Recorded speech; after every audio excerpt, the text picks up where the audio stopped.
तो वापस से आ गए आप लोग मेरे चैनल पे और आज हम लोग का नया टॉपिक है ट्रांसपोर्टेशन।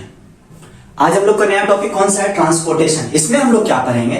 इससे पहले हम लोग क्या पढ़े थे? आपको बहुत सारा मैंने टॉपिक पढ़ा दिया है। फोटोसिंथेसिस हो गया है आपका। इससे पहले जो मैंने टॉपिक आपको पढ़ाया वो रिस्पायरेशन था। उसमें मैंने रिस्पायरेटरी सिस्टम बताया, रिस्पायरेशन में क्या क्या मेन पॉइंट्स है वो मैंने आपको समझा दिया। अब हम लोग आते हैं सबसे पहले ट्रांसपोर्टेशन।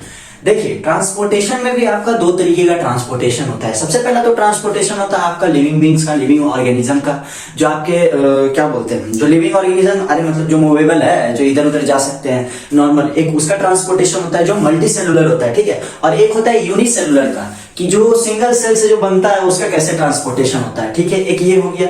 दूसरा आपका आता है ट्रांसपोर्टेशन होता है ह्यूमन में भी, ट्रांसपोर्टेशन होता है प्लांट्स में भी, ट्रांसपोर्टेशन होता है आपका एनिमल्स में भी। ये तीनों चीज में, ये तीनों ऑर्गेनिज्म में क्या होता है, अलग अलग तरीके का क्या होता है आपका ट्रांसपोर्टेशन होता है, ठीक है। वो सारे को हम लोग क्या करेंगे, एक एक करके धीरे धीरे करके पढ़ेंगे। सबसे पहले हम लोग जानते हैं ट्रांसपोर्टेशन आखिर होता क्या है। तो हम लोग ट्रांसपोर्टेशन के बारे में जानने से पहले थोड़ा सा ये जान लेते हैं कि ट्रांसपोर्टेशन का मतलब क्या है, ठीक है। तो ट्रांसपोर्टेशन मतलब होता है, देखिए हम लोग बचपन से पढ़ते आ रहे हैं, ट्रांसपोर्ट का मतलब क्या होता है, किसी भी चीज को एक जगह से क्या करना, दूसरे जगह पहुंचाना या लाना या ले जाना, ठीक है। इसको हम लोग क्या बोलते हैं, ट्रांसपोर्टेशन बोलते हैं। यहां तक आया समझ में? ट्रांसपोर्टेशन इतना जब आ गया समझ में, तो अब इतना बस समझिए कि ट्रांसपोर्टेशन जो है आपका, ये जिस तरीके से हमारे रियल लाइफ में काम करता है, एक जगह से किसी भी चीज को दूसरे जगह पहुंचाने में, तो ये हमारे बॉडी के इंटरनल में काम करता है, ठीक है। इतना आप लोग समझ लीजिए। इंटरनल में क्या काम करता है ट्रांसपोर्टेशन में? सबसे पहला तो आपका आता है ब्लड, दूसरा आता है वेस्ट प्रोडक्ट, तीसरा आता है आपका क्या, ऑक्सीजन आता है। जो भी आप लोग इनहेल करते हैं वो सब चीज भी क्या होता है, आपके ब्लड में क्या होता है, ट्रांसपोर्ट होते रहता है, ठीक है। एक तरफ से दूसरी तरफ क्या होता है, बहते रहता है। ये चीज ये आपकी क्या होता है, बॉडी में होता है। दूसरा बात, आप लोग जब ट्रांसपोर्टेशन के बारे में पढ़ रहे हैं तो ट्रांसपोर्टेशन कभी भी एक तरीके का नहीं होता है, ठीक है। ये चीज आप याद रखिएगा कि ट्रांसपोर्टेशन कभी भी एक तरीके का नहीं होता है। सब जगह ट्रांसपोर्टेशन का काम अलग अलग होता है। कुछ अगर ब्लड का सर्कुलेशन करते हैं ट्रांसपोर्टेशन में, तो कुछ अगर कुछ ब्लड का ट्रांसपोर्टेशन करते हैं सर्कुलेशन में, तो कुछ आपका क्या करते हैं, वाटर और मिनरल्स का ट्रांसपोर्टेशन करते हैं, तो वो दूसरी जगह हो गया, वो हम लोग प्लांट्स में पढ़ेंगे।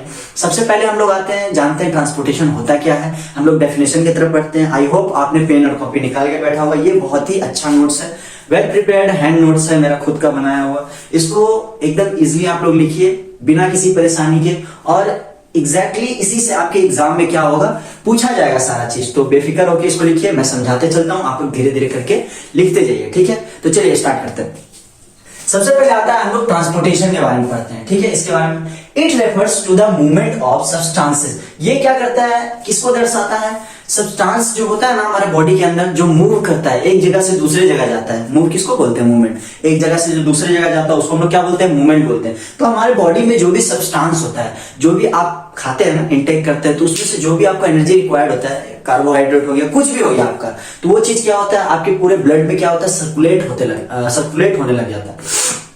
आपके पूरे बॉडी में क्या होता है, सर्कुलेट होने लग जाता है। वो सर्कुलेट होते होते उसमें से क्या क्या चीज होता है, सबसे पहले आप लोग ये जान लीजिए क्या क्या चीज। सबसे पहला होता है न्यूट्रिएंट्स। न्यूट्रिएंट्स क्या होता है, आपको मैंने सबसे पहले एकदम शुरुआत वीडियो में आपको बताया हूँ, लाइफ प्रोसेस जब स्टार्ट किया था तो उसमें बताया था न्यूट्रिएंट्स क्या होता है। जब भी हम लोग कोई भी खाना खाते तो उसमें जो भी हम लोग को खाना खाते हैं उसमें से जो भी एक्सट्रैक्ट होता है न्यूट्रिएंट्स के तौर पे, चाहे वो कार्बोहाइड्रेट्स हो, मिनरल्स हो, फैट्स हो, विटामिन्स हो, ये सारा चीज क्या होता है, आपका न्यूट्रिएंट्स होता है। तो ये चीज जब आपके बॉडी में से क्या होता है, एक्सट्रैक्ट होता है, उसको हम क्या बोलते हैं, न्यूट्रिएंट्स बोलते हैं, ठीक है। और न्यूट्रिशन अलग चीज होता है, ये आपको पता होगा। न्यूट्रिएंट्स में धोखा मत खाइए, न्यूट्रिशन और न्यूट्रिएंट्स में, ठीक है। ये मैंने बता चुका हूँ इसका डिफरेंस। अगर जिनको नहीं पता है वो हमारे पहले वाले वीडियो में जाके देखिए, वहां पे न्यूट्रिशन और न्यूट्रिएंट्स मैं बता चुका हूँ सबसे फर्स्ट वीडियो में, लाइफ प्रोसेस का, ठीक है। तो सबसे पहला क्या आता है, न्यूट्रिएंट्स होता है, यानी हमारे खाना में से जो भी न्यूट्रिएंट्स हमको प्रोवाइड हो रहा है, वो चीज हमारे बॉडी में क्या होता है, एक्सट्रैक्ट होके सर्कुलेट होने लग जाता है हमारे ब्लड में, ठीक है। दूसरा होता है गैस। गैस में अब क्या आता है, गैस में अच्छा गैस भी होता है, बुरा गैस भी होता है, ठीक है। गैस में हम लोग सबसे पहला चीज जो इनहेल करते हैं वो O2 होता है, ऑक्सीजन हम लोग इनहेल करते हैं। तो जरूरी नहीं है कि ऑक्सीजन इनहेल किए तो हमारे बॉडी में सर्कुलेट नहीं करेगा, वही हमारे बॉडी में क्या करता है, सर्कुलेट करता है। जरूरी नहीं है हम रिस्पायरेशन कर रहे हैं तो उसमें क्या हो, बॉडी में क्या हो, सर्कुलेट ना हो, क्या हो, बॉडी में क्या हो, सर्कुलेट ना हो। तो ये क्या होता है आपका, सबसे पहला हो गया न्यूट्रिएंट्स। अब दूसरा आता है आपका क्या, गैसेस। गैसेस में भी मैंने आपको बता दिया। अब गैसेस में O2 होता है आपका एक, और दूसरा हार्मफुल गैसेस में आपका कार्बन मोनोऑक्साइड हो गया, जो एक्चुअली टायर्स जो जलता है ना, काला धुआं जो निकलता है, उसको अगर आप इनहेल करते हैं तो भी आपका बॉडी क्या आ सकता है, खतरे में आ सकता है। जहां आप उसको सूंघे तो समझिए लटक जाएंगे डायरेक्ट ऊपर। 5 मिनट तक जहां सूंघते रहे, नशा उसका करते रहे काला धुआं का, तो उसके बाद काला बन के यमराज के पास चल जाएंगे आराम से। तो इस चीज का क्या रखता है, सेफली ध्यान रखा जाता है कि कौन सा गैस हम लोग स्मेल कर रहे हैं, कौन सा नहीं कर रहे हैं, वो सब चीज मायने रखता है हमारे बॉडी के लिए, परफॉर्मेंस के लिए, ठीक है। दूसरा आ गया गैस। तीसरा आता है आपका वेस्ट प्रोडक्ट्स आता है। हमारे शरीर में बहुत सारा ऐसा चीज है जो वेस्ट प्रोडक्ट के तौर पे भी यूज होता है, मेरा मतलब यूज नहीं होता है, ट्रांसपोर्ट होता है। क्या होता है, वेस्ट प्रोडक्ट के तौर पे भी क्या होता है, ट्रांसपोर्ट होता है। तो आपको मैंने क्या बताया, ये 3 चीज हमारे क्या होते हैं, बॉडी में होते हैं। सबसे पहला होते हैं क्या आपके न्यूट्रिएंट्स होते हैं, दूसरा क्या होते हैं, गैसेस होते हैं, तीसरा क्या होते हैं, वेस्ट प्रोडक्ट, जो चीज बच जाते हैं वो भी हमारे बॉडी में क्या होते हैं, ट्रांसपोर्ट होते हैं। ये चीज आप ध्यान में रखिएगा। एग्जाम में ये 3 चीज आप लोग लिख दीजिएगा एग्जाम्पल में, बिल्कुल फ्री का एकदम मार्क्स मिलेगा, बहुत आराम से मिल जाएगा मार्क्स, ठीक है। इसके आगे थोड़ा सा और बढ़ते हैं। With in an organism it is a crucial for maintaining homeostasis and supporting life processes. ये क्या होता है, बहुत ही ज्यादा जरूरी होता है, बहुत ही ज्यादा जरूरत होता है किसका, होम्योस्टेसिस बनाए रहे और सपोर्टिंग लाइफ प्रोसेस, यानी आपका जो जीवन प्रक्रिया है उसको चलाने के लिए सबसे ज्यादा जरूरी होता है किसका, ट्रांसपोर्टेशन का। अगर ट्रांसपोर्टेशन नहीं रहेगा तो आप लोग का जीवन प्रक्रिया चल नहीं पाएगा, आप लोग का जो दिल धड़क रहा है वो काम नहीं कर पाएगा, आप लोग जो सांस ले पा रहे हैं वो काम नहीं कर पाएगा, आपके जो नसों में खून बह रहा है वो काम बिल्कुल भी नहीं कर पाएगा, आपका जो किडनी चल रहा है वो भी लटक जाएगा, ठीक है। तो ये चीज क्या होता है, ट्रांसपोर्टेशन का महत्व बताता है। और ये जो है ना होम्योस्टेसिस, ये इसको कहा जाता है, जैसे हमारे बॉडी में बहुत सारी चीज होते हैं ना, बहुत सारा फंक्शन होते रहता है, अगर कोई भी चीज रुका तो उसके बाद हमको क्या हो सकता है, बॉडी में दिक्कत हो सकता है, तो वो क्या होता है, होम्योस्टेसिस होता है, ठीक है। हमारे जीवन में जितनी प्रक्रिया होती है तो उसको हम लोग क्या बोलते हैं, सपोर्टिंग लाइफ प्रोसेस। ये सारा चीज किसमें होता है, ट्रांसपोर्टेशन में होता है। आई होप आप लोग को यहाँ तक बहुत अच्छे से समझ में आया होगा। जिनको भी समझ नहीं आया हो वो कमेंट बॉक्स में जरूर कमेंट करें, मैं उसको जरूर समझाऊंगा दोबारा वीडियो बना के, ठीक है। अब जैसे हम लोग आते हैं कितने तरीके का ट्रांसपोर्टेशन होता है किसमें, लिविंग ऑर्गेनिज्म। तो सबसे पहला आता है आपका यूनिसेलुलर ऑर्गेनिज्म। यूनिसेलुलर ऑर्गेनिज्म मतलब क्या होता है, यहाँ पे नॉर्मली लिखा हुआ है, देखिए यूनी और सेलुलर। सेलुलर मतलब होता है सेल, यूनी मतलब होता है सिंगल। जो सिंगल सेल से बना हुआ होता है ऑर्गेनिज्म उसको हम लोग क्या बोलते हैं, यूनिसेलुलर ऑर्गेनिज्म बोलते हैं। क्या बोलते हैं, यूनिसेलुलर ऑर्गेनिज्म। आई होप ये आप पिछले क्लास में पढ़े होंगे। दूसरा आता है जो भी बहुत सारे सेल से बने हुए होते हैं, बहुत सारे यानी मल्टीपल सेल से बने हुए होते हैं, 1 से 2 से 3 से ज्यादा सेल से बने हुए होते हैं, उसको हम लोग क्या बोलते हैं, मल्टी सेलुलर ऑर्गेनिज्म बोलते हैं। क्या बोलते हैं, मल्टी सेलुलर ऑर्गेनिज्म। सिंपल से समझिए, यूनी मतलब एक, मल्टी मतलब बहुत सारा, ठीक है। तो यूनिसेलुलर ऑर्गेनिज्म में हम लोग क्या पढ़ेंगे, ध्यान से समझिएगा, पढ़ाते हैं, अब जरा ध्यान से देखिए और लिखते जाइएगा कॉपी में। सबसे पहले आता है simple diffusion and osmosis facilitate the transportation materials directly through the cell membrane. जो सेल मेम्ब्रेन होता है ना, देखो सेल वॉल को बोलते हैं हम लोग सेल मेम्ब्रेन। मान लो अगर ये आपका क्या है, सेल है, ठीक है, ये क्या आपका सेल है, इसका जो आउटर कवर होता है इसको हम लोग सेल वॉल बोलते हैं या सेल मेम्ब्रेन बोलते हैं। क्या बोलते हैं, सेल वॉल बोलते हैं या फिर सेल मेम्ब्रेन बोलते हैं,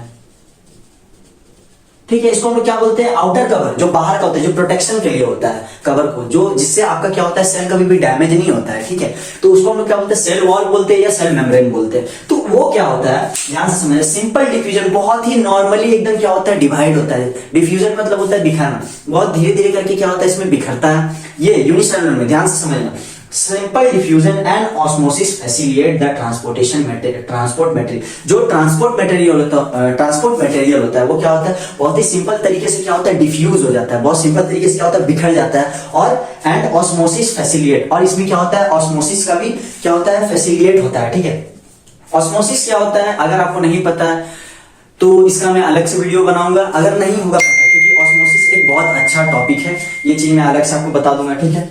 तो ऑस्मोसिस क्या होता है, इसमें फैसिलिटेट होता है directly through the cell membrane, मतलब इसमें कुछ करना ही नहीं है, नॉर्मल आपका क्या होगा, जो भी चीज होगा वो आपका क्या होगा, डिफ्यूज हो जाएगा और आपकी क्या होगा, सेल मेम्ब्रेन के थ्रू डायरेक्टली आपके अंदर क्या सेल में क्या हो जाता है, ट्रांसपोर्ट हो जाता है। क्या होता है, ट्रांसपोर्ट। ये किसमें होता है, यूनिसेलुलर में होता है, इसको ध्यान में रखना है, डायरेक्टली होता है इसमें ट्रांसपोर्ट, ठीक है, ये चीज आपको ध्यान रखना है। दूसरा आता है आपका multi cellular organism. Multi cellular में अभी मैंने आपको बताया जिसमें बहुत सारे सेल हो, अब बहुत सारे सेल है तो इसमें मेरे को बताने का जरूरत नहीं है, हमारे बॉडी के बारे में बोला जा रहा है, हमारे बॉडी के बारे में यानी एक सेल से ज्यादा अगर सेल हो, specialised system are required for efficient transportation. हमारे बॉडी में क्या होता है, एक अलग तरीके का क्या होता है सिस्टम बनाया गया, स्पेशलाइज्ड सिस्टम। सब चीज के लिए अलग अलग तरीके का सिस्टम होगा। आपके आईज के लिए अलग तरीके का सिस्टम है, हार्ट के लिए अलग तरीके का सिस्टम है, आपकी किडनी के लिए अलग तरीके का सिस्टम है, आपके डाइजेस्टिव सिस्टम के लिए अलग तरीके का क्या है इसमें